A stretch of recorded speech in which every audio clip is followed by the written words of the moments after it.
माधवी मंदार खंडाळकर या महिलेने एक फेसबुक लाईव्ह केलं आणि त्यात रुपाली ठोंबरे पाटील यांनी मला मारहाण केल्याचं सांगितलं आणि असा सगळा जो फेसबुक लाईव्ह आहे ते सोशल मीडियावर व्हायरल झालं आणि त्यानंतर त्यांनी स्वतःच येऊन हा सगळा आमचा कौटुंबिक विषय आहे, यात राजकारण आणू नका असा खुलासा देखील केला.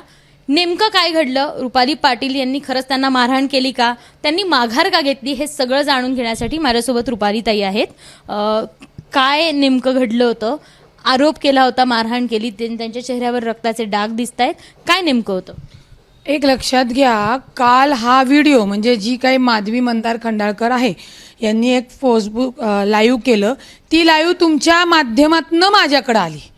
त्यावेळेला मी कालच फलटणमध्ये जी डॉक्टर संपदा आत्महत्या प्रकरण झालं ज्या पीडिताच्या आईवडिलांना सात्वनपरी भेट द्यायला बीडमध्ये होते. तुम्हीच चॅनल लोकांनी त्या बीडमधनं माझ्या सगळ्या बातम्या लावल्या. आता मी बीडमध्ये असताना अचानकपणे एक बाई येते लाईव्ह करते आणि रुपाली पाटील आणि तिच्या बहिणी, तिची मावशी, घरातले गुंड मला मारतायत असा तिने तो लाईव्ह केला. मुळामध्ये अत्यंत जबाबदारीने सांगते की सोशल मीडियावर येणारं प्रत्येक जे काही लाईव्ह आहे ते प्रसार माध्यमांनी तपासलं पाहिजे. कारण का सोशल मीडियामध्ये ही विकृती आहे की बाबा लाईव्ह करायचं, कोणाला तरी बदनामी करायची, त्रास द्यायचा, या सगळ्या गोष्टी आणि ह्या सगळ्या गोष्टीच्या केसेस मी स्वतः बघते. तुमच्याकडनंच मला लाईव्ह आल्यानंतर कळलं की बाबा असं माधवी खंडाळकर नावाच्या बाईने लाईव्ह केलेलं आहे. मी स्वतः बीडमधनं लाईव्ह केलं की हो बहुतेक मी आहे बीडमध्ये, परंतु माझ्या आत्म्याने जाऊन मारलं बिरलं असेल तर मला पुण्यात पोचू द्या, मी माझ्या आत्म्याला विचारते की बाबा काय चालतं. कारण का हास्यास्पद होतं सगळं. मी आहे बीडमध्ये, ती महिला लाईव्ह करते पुण्यामधनं की मला रुपाली पाटीलनी मारलं, ठोंबरेनी मारलं. याच्यामध्ये वास्तविक पाहता पण त्यांनी आता माघार घेतली आणि त्यांनी सांगितलं की तुमचा कौटुंबिक विषय, काय नेमका तो विषय? एक लक्षात घ्या, माधवी मंदार खंडाळकर हे त्यांचं लग्नानंतरचं नाव आहे. माधवी रवींद्र रणधीर हे तिच्या वडिलांचं नाव आहे. माधवी ही हुजूरबागेत होती, SP कॉलेजला होती, आमच्यासोबत आमच्या आणि त्यांच्या कुटुंबाचे संबंध होते. पण गेली 6 वर्ष माझा आणि तिचा चेहऱ्यावर चेहरा कधी आला नाही आणि संबंध आला नाही. कारण का तिचा नवरा फॉरेनमध्ये बिचारा काम करतो. Khandalkar family is very known family, परंतु ही तिथे होती. परंतु एकदम स्पष्टपणे तुम्हाला सांगायचं का, खरंच राजकारण घाण असतं. या राजकारणामध्ये पुरुषापासून नाही सावध राहिलं पाहिजे, बाईपासूनच बायांनी सावध राहिलं पाहिजे. आणि हे मी सातत्याने मीडियावर सांगते. जर समाजातली विकृती मी राजकारणात आहे, मी वकील आहे, तर मला ह्या समाजातली या सोशलची जर विकृती संपवायची असेल, मी एका पदावर जर काम करत असेल तर ती सुरुवात मी माझ्यापासून केली पाहिजे. परंतु यावेळी गडी माणूस चुकला, त्यांचा पाला पडला तो ॲडव्होकेट रुपाली पाटील ठोंबरेशी. कारण का मी ना कुणाच्या दबावाला बळी पडणार. त्यांनी सरळ सांगितलं तर त्यांचा फार राजकारणाशी संबंध नाही, काही वर्षापूर्वी होता, मात्र राजकारण करू नका असं त्यांनी स्पेसिफिक सांगितलं. कोण या मागे राजकारण करतंय, कोणी त्यांना हे करायला लावण्यास प्रवृत्त केलंय का, असं काही कोणावर डाऊट आहे किंवा कोणावर संशय?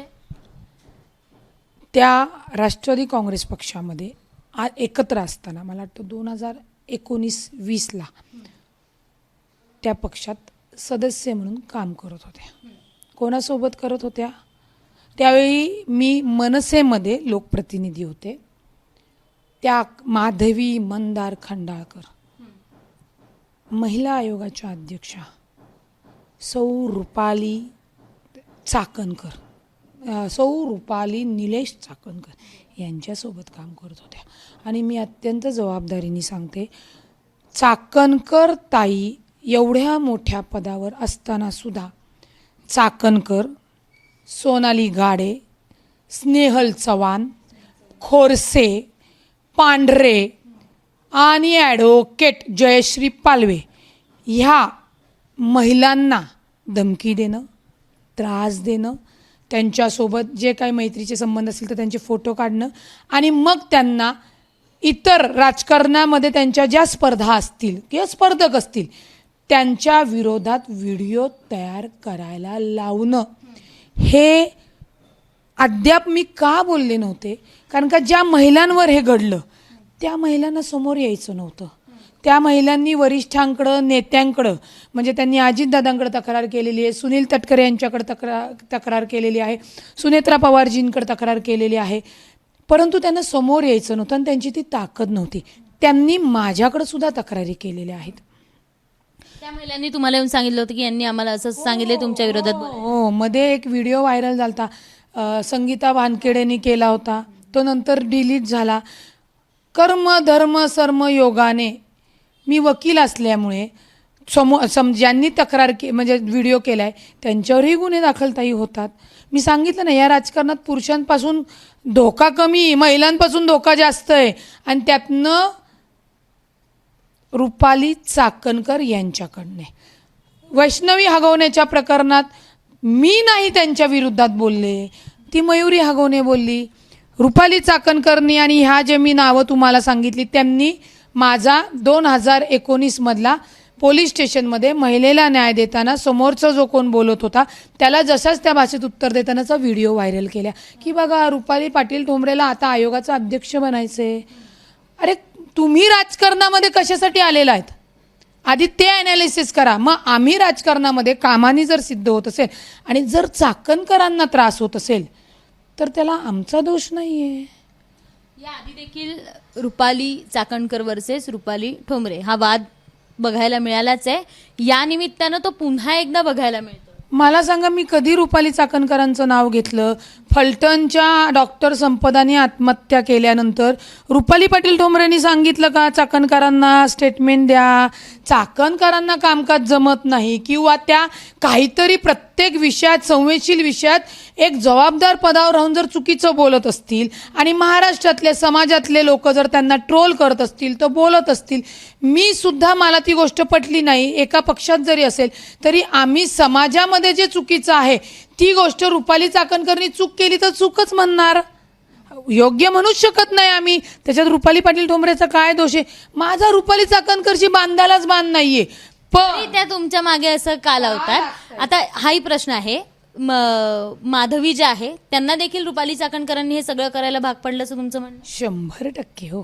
6 वर्षात माधवी मंदार खंडाळकरांनी कधीही पोस्ट केली नाही, कधी माझा विषय आला नाही. म्हणजे आम्ही लहानपणीच्या परिवारातनं मैत्रिणी जर असलो तरी समोर आमचा कधी संबंधच नाही. परंतु चाकणकर, गाड्यांचा एक व्हिडिओ तुम्हीच बातमी केली होती. शरदचंद्रजी पवार गटातल्या ज्या आमच्या त्यांचं मी नाव विसरले, त्यांनी धमकी केली होती. त्या व्हिडिओमध्ये सुद्धा तिने रुपाली पाटील ठोंबरे आणि नागवड्यांचं विनाकारण नाव घेतलं होतं. मी फगेरीट केलं की ठीक आहे, चालतात, करू दे त्यांना काय करायचं. पण त्या महिला जर पुढे येऊन, म्हणजे त्या घाबरतात की चाकणकरताई पद देणार नाही, चाकणकरताई सुनील तटकरे साहेबांना चुकीच्या गोष्टी सांगून पद काढून घेतील, अजितदादांना चुकीच्या गोष्टी सांगून पद काढून घेतील. हा एक महिलांमध्ये भ्रम आणि भीती आहे. म्हणून त्या महिला त्यांना मी म्हणजे लढत नव्हत्या. चाकणकरांची भीती आहे. सोबत बसलेली ती गाडे जी आहे ती त्या महिलांचे पार्टी म्हणजे पर्सनल पार्टीचे व्हिडिओ घेऊन तुझे हे व्हिडिओ मी व्हायरल करेल. आणि मी आता अजून परत तुम्हाला एक अत्यंत जबाबदारीने सांगते, चाकणकर बाई या फेक अकाउंट काढून, गाडेबाई असेल, सैफू म्हणून कोणतरी त्यांचा एक आहे, त्यांचा तो लतीफ पटेल आहे, त्याच्यानंतर खोसरेबाई आहे, त्याच्यानंतर प्रज्ञा चव्हाण म्हणून आहेत. अशा या महिला आहेत की मला काय म्हणायचं, तुम्हाला त्या नेत्या म्हणून आवडत असेल तर त्यांची कामाची आणि चांगली बाजू मांडा. तुम्ही रुपाली पाटील ठोंबरेंनी असं केलं आणि मग अजितदादा त्यांच्यावर का कारवाई करत नाही? माझ्यावर जर मी चुकले असेल तर 100% पक्षाने कारवाई करावी. आणि पक्षाने कारवाई करण्याच्या आधीच मी राजीनामा देईल, कारण का मला चुकीचं करायची गरजच लागत नाही आणि मी करतही नाही. परंतु हा जो मानसिक शारीरिक त्रास फक्त चाकणकर सातत्याने महिलांना देत आहेत, मला इतर महिलांना देत आहेत. आत्ता त्यांच्यासमोर मी आलेली आहे, पण मला एक्झॅक्टली. माधवी खंडाळकरनी 6 वर्षात पोस्ट केली नाही हो. आणि माधवी खंडाळकर अचानकपणे 2-3 दिवसापूर्वी काहीतरी पोस्ट करते. मी ती पोस्ट बघितली नाही, मला लोकांनी पाठवली, पण ती पोस्ट तिने हाईड पण केली, म्हणजे नंतर अकाउंटच हाईड केलं. मग का ही पोस्ट करायला परावृत्त करणाऱ्या रुपाली चाकणकर आणि त्यांची टीम आहे. मग यांचाही पर्दाफाश झाला पाहिजे. रुपाली पाटील ठोंबरे कुणाच्या बापाला घाबरत नाही. चाकणकरांकडे मंत्रीपद आहे तर तुमचं कर्तव्य बजवा. महाराष्ट्रातल्या महिला भगिनींना सुरक्षित करा, सक्षम करा, त्यांना मनोबल द्या. ते देत नाही. ते महिलांना त्रास देण्यासाठी आणि एखाद्या महिलेला तिथं मॅन्युप्युल तयार करून खोटा व्हिडिओ करायला देतात. हे पुराव्यानिशी मी तुम्हाला हे देऊ शकते. आणि याच्याविषयी काय कोर्टात सुद्धा, शेवटी मी वकील आहे आणि मी जरी वकील असले तरी मी चाकणकरसारखी एकदम सभ्य बोलून नाही, मी त्यातली नाही आणि करणारी नाही आहे. मी वकील आहे. मी तुमच्यावर केस दाखल करणार. तुम्ही एक जर सातत्याने होत असेल तर रुपाली चाकणकरांना तुम्ही काही इशारा देणार? रुपाली चाकणकरांना एकच सांगेल, बाई महिलांना त्रास देऊ नको. मी महिलांना सक्षम केलेलं आहे की स्वतःचा श्रीकृष्ण बनवा. राहिला माझा विषय तर कामानी माझ्यासमोर त्यांनी उभं राहावं. मला तुमचे सगळे स्क्रीनशॉट, तुम्ही कुणाला काय काय करायला लावलं आणि कुणी तुम्हाला काय दिलं आणि तुमच्याबद्दलच्या तक्रारी व्हायरल करायला लावू नका. मी साम दाम दंड भेद आणि संविधानाने चालणारी महिला मर्दानी कामानी सिद्ध झालेली ॲडव्होकेट रुपाली पाटील ठोंबरे आहे. ताई, यावेळी बरं झालं तुम्ही मला शिकार केली तुमची, कारण का तुम्हालाही कळणं गरजेचं होतं महिलांना त्रास देणं सोपं नाही. कृपया महिलांच्या आयुष्याशी खेळू नका. त्यांना परिवार आहे, मुलं बाळं आहेत. आपलं राजकारण होत राहतं पण कुटुंबाची जी वातावत होती ती फार वाईट होते. तुम्ही महिलांना त्रास देऊ नका. तुमच्या माध्यमातून मी आज त्यांना सांगते, तुम्हाला जी काही स्पर्धा करायची आहे ती कामाने करा, समोर येऊन करा.